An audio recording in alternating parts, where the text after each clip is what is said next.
আগে বলো তো দেখি মাছের ডিমের কে কোন পদটা খেতে ভালোবাসো? আমার তো পার্সোনালি মাছের ডিমের টকটা বেশি ভালো লাগে। নমস্কার বন্ধুরা, আমি মৌমিতাস কিচেনে তোমাদের সকলকে স্বাগত জানাই। আমার রান্নাঘরের আজকের রেসিপি মাছের ডিমের টক। মুখে লেগে থাকার মতন বানাবো আজকে মাছের ডিমের টকটা। আমার সাথে থেকো, পুরো ভিডিওটা দেখতে থাকো। এখানে কাতলা মাছের ডিম নিয়েছি। তোমরা যে কোনো মাছের ডিম দিয়েই বানাতে পারো। মাছের ডিমটা বেশ সুন্দর ছিল। বড়াটা বানানোর আগে একটা ছোট্ট কাজ আছে। মাছের ডিমটাকে একটু কেটে নেব। ভালো করে ধুয়ে নিয়েছি, এরপর এটাকে কেটে নেব। এইভাবে কেটে নিলে বড়াটা বানাতে খুব সুবিধা হয়। মানে লম্বা সুতোর মতন হয়ে থাকবে না, বড়াটা বানানোর সময় অসুবিধা হবে না, মাখতে অসুবিধা হবে না, সমস্ত কিছুতেই সুবিধা হবে। আমি তো একটু করে কেটে নিই। তোমরা একটু যদি কাজের সুবিধা হয় তো বলো আইডিয়াটা কেমন লাগলো। দেখো সুন্দর করে কেটে নিয়েছি, এরপর এটাকে মাখিয়ে নেব। তার জন্য দিয়ে দিচ্ছি এখানে বেসন। খুব বেশি বেসন দেওয়ার প্রয়োজন নেই, বড়াগুলো যাতে না ভেঙে যায় ঠিক ততটাই দিও। তাতে করে মাছের ডিমের স্বাদটা ঠিক ভালো লাগবে বা বুঝতে পারবে। লবণ দিয়ে বেসনটাকে মাছের ডিমের সাথে বেশ ভালো করে চটকে মাখিয়ে নিতে হবে। এই কাজটা কিন্তু একটু বেশ ভালো করেই করতে হবে, যাতে করে না বেসনগুলো বোঝা যায়, মানে দলা পেকে না ডেলা হয়ে থাকে যায়। এরপর দিয়ে দিচ্ছি সবশেষে খাবার সোডা। 1 চিমটে খাবার সোডা দিয়ে ভালো করে চটকে নিয়ে রেখে দেবো। এই দিকে নিয়েছি তেঁতুলটাকে আমি আগে থেকেই ভিজিয়ে রেখে দিয়েছিলাম। হাত দিয়ে একটু ডলে কাতটাকে বেশ ভালো করে বের করে নিলাম। কড়াইয়ের মধ্যে নিয়েছি সাদা তেলের মধ্যে দিয়ে দিয়েছি বড়াগুলো আমি একটু বড়ই করেছি। তোমরা যদি চাও তো একটু ছোটোই করতে পারো, তবে বড়ার এই শেপটা দেখতে বেশ ভালো লাগে, মানে টকের জন্য স্পেশালি। একটা পিঠ হয়ে গেছে, এবার অপর পিঠটা পাল্টে দিচ্ছি। মাছের ডিমের বড়া ভাজতে দেখবে খুব বেশি তেলের প্রয়োজন হয় না। একটা পিঠ করে ভেজে নিয়ে বাকিগুলো উল্টে দিচ্ছি। আর হ্যাঁ, তোমরা কোথা থেকে আমার ভিডিওটা দেখছো কমেন্ট করে অবশ্যই জানিও। যদি ভালো লেগে থাকে তাহলে একটা লাইক করে আমার পাশে থেকো।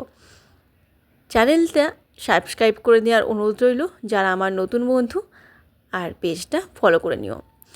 কথা বলতে বাকি সমস্ত বড়া আমার ভাজা কমপ্লিট হয়ে গেছে। কড়াইয়ের মধ্যে সর্ষে তেল দিয়ে দিয়েছি। তেলের মধ্যে 1 চামচ পাঁচফোড়ন, একটা শুকনো লঙ্কা, হলুদের গুঁড়ো আর কাশ্মীরি লঙ্কার গুঁড়ো দিয়েছি। এরপর যে তেঁতুলটা ভিজিয়ে রেখেছিলাম একটু চটকে নিয়ে সেটা ছাঁকনির মধ্যে ছেঁকে নেব।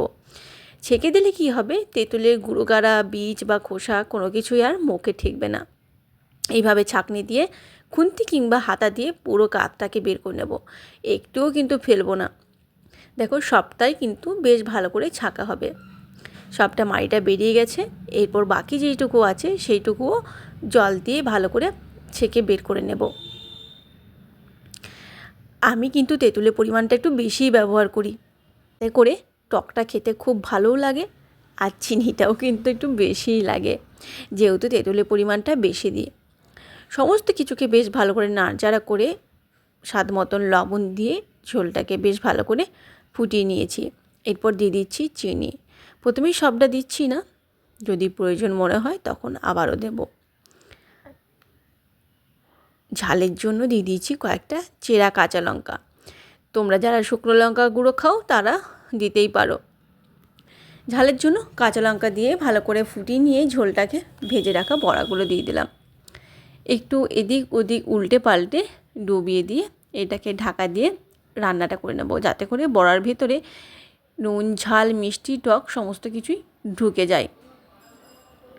কয়েক মিনিট বেশ ভালো করে ফুটিয়ে নেওয়ার পর ঢাকা খুলে দেখলাম আরও চিনি লাগবে, কেননা আমি তো কাতটা তেঁতুলে বেশি দিয়েছিলাম।